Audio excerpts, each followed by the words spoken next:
Salut tout le monde, je suis le Capitaine Groschard. Aujourd'hui c'est dimanche, et qui dit dimanche dit vidéo sur de la tech. C'est la nouveauté de 2023. Maintenant, chaque dimanche, vous aurez une vidéo autour de la tech et chaque mercredi, une vidéo autour des gunpla. Et aujourd'hui, on ne va pas parler setup, ni même gaming, on va parler de micro pour les créateurs de contenu. Quand tu veux te lancer sur internet pour faire du contenu sur YouTube, Instagram ou TikTok, afin de faire des vlogs ou des micro-trottoirs, je te donne 50 € si tu es capable de manger cette tarte aux pommes en 2 minutes. Oui, je sais, je regarde des vidéos un peu bizarres sur internet et je suis capable de démonter une tarte en 1 minute 30.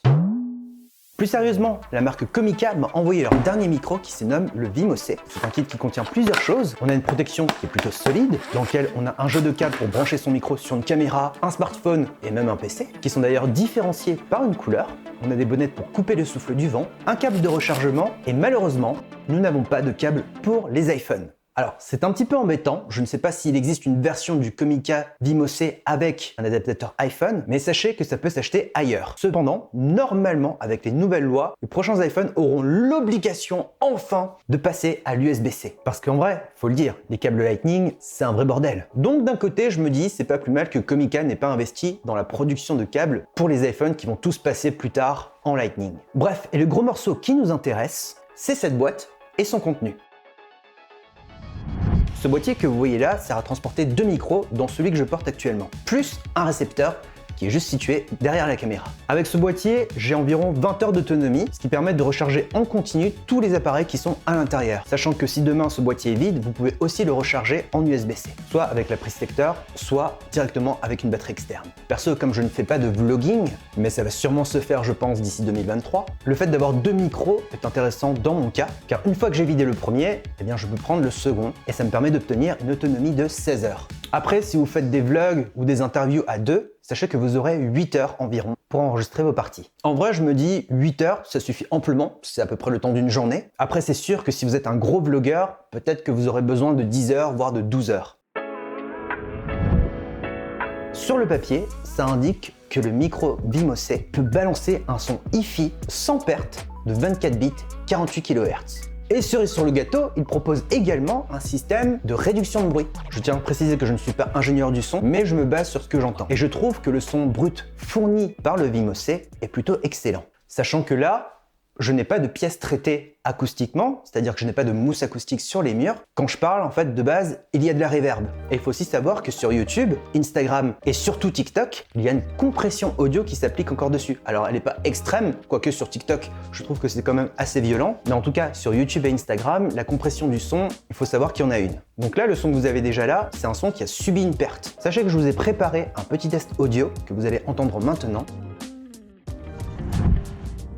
Les gunpla, ce sont des maquettes issues de l'anime Gundam qui ne nécessitent ni colle ni peinture et qui existent sous différentes tailles et niveaux de détail divisés en plusieurs grades. Les gunpla, ce sont des maquettes issues de l'anime Gundam qui ne nécessitent ni colle ni peinture et qui existent sous différentes tailles et niveaux de détail divisés en plusieurs grades. Les gunpla, ce sont des maquettes issues de l'anime Gundam qui ne nécessite ni colle ni peinture et qui existe sous différentes tailles et niveaux de détail divisés en plusieurs grades. Un chasseur chassant chasser sans son chien de chasse est un bon chasseur. Un chasseur chassant chasser sans son chien de chasse est un bon chasseur. Un chasseur sachant chasser sans son chien de chasse est un bon chasseur. Patrick est un patron pratique.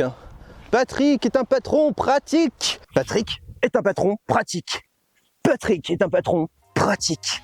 Après avoir écouté les sons en amont, je trouve le son vraiment excellent, que ce soit en intérieur ou extérieur. Par contre, le son avec la réduction de bruit, je trouve qu'il y a quand même une compression assez agressive et je trouve ça dommage justement qu'on ne puisse pas gérer cette réduction de bruit pour éviter justement cet écrasement dans la voix. Et en soi, je trouve que les logiciels aujourd'hui, comme DaVinci Resolve ou encore Adobe Premiere Pro, font très bien leur travail quand il s'agit de faire de la réduction de bruit via le logiciel.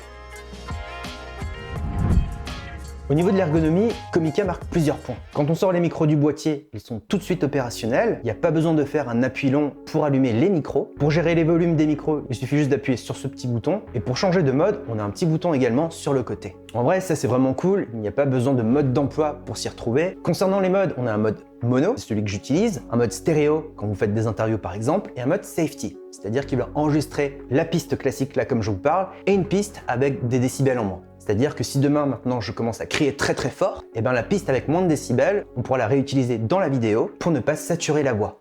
Concernant les pinces, j'aurais aimé avoir quelque chose d'un peu plus puissant, c'est-à-dire qui s'agrippe un peu mieux sur les vêtements ou même sur ma caméra. Alors rassurez-vous, on peut courir avec ou quoi que ce soit, mais j'aurais aimé quand même avoir quelque chose d'un peu plus solide. Mais la feature que je surkiffe le plus et qui apporte du confort et de la protection, c'est le système magnétique. Je sais, c'est pas un truc de fou, mais je trouve ça marrant et en même temps ça évite les petites chutes accidentelles. Je vous dis ça parce que les frérots, le prix c'est quand même 179 €. Alors, je sais que ça reste un gros investissement, mais il faut savoir que le Wireless Go 2 de chez Rode, c'est 260 €, que le Holyland Lark 150 que je vous ai déjà testé sur la chaîne, 270 €. Donc là, pour 179 €, je trouve qu'il s'en sort plutôt bien, même s'il existe des micros avec une plus longue autonomie. La charge de 8 heures est amplement suffisante, sachant que si vous êtes solo, encore une fois, vous avez un micro de secours, en plus de la case qui vous offre encore 20 heures d'autonomie. Et même si la réduction de bruit, pas ouf, on va dire, avec le Comica Vimose, la qualité audio, les gars. Ça, c'est le plus important. Je trouve que le son est vraiment excellent pour son prix. En fait, je trouve ça intelligent de la part de Comica parce qu'ils ont su faire les bons compromis tout en maximisant justement la qualité audio. Et je dirais que c'est le plus important aujourd'hui quand il s'agit de créer du contenu sur Internet. Après, si jamais vous n'avez pas le budget, sachez qu'il existe une version sans le boîtier, avec les deux micros et le récepteur, qui est je crois à 159 €. Et si jamais vous voulez juste un seul micro et un seul récepteur, il y a une autre version qui est disponible pour 119 €, tout en conservant bien sûr cette qualité audio. Si je devais apporter une dernière critique par rapport à ce boîtier, c'est peut-être le logo. Je le trouve quand même assez présent et assez gros. J'aurais bien aimé justement sur la partie visible du micro ne pas avoir le logo, à la rigueur sur le côté. Je trouverais ça beaucoup plus élégant. Après, d'un point de vue construction, c'est fait principalement en plastique, ça reste léger et ça reste agréable au toucher. L'indicateur de batterie, que ce soit sur la case, le récepteur ou les micros, est plutôt bien exprimé. Malheureusement, je n'ai pas pu tester l'écran du récepteur au soleil parce qu'en ce moment, il n'y en a pas des masses dans ma ville, mais je pense au vu de l'intensité de l'écran, ça devrait être assez efficace lorsqu'il y a du gros soleil. J'espère que cette vidéo vous aura plu. N'hésitez pas à me laisser un pouce en l'air pour me soutenir et mieux référencer cette vidéo. Si vous avez des questions, n'hésitez pas à me le faire savoir en commentaire. Sur ce, je vous dis à très bientôt. Portez-vous bien. C'était le Captain Gros Chat. Bisous!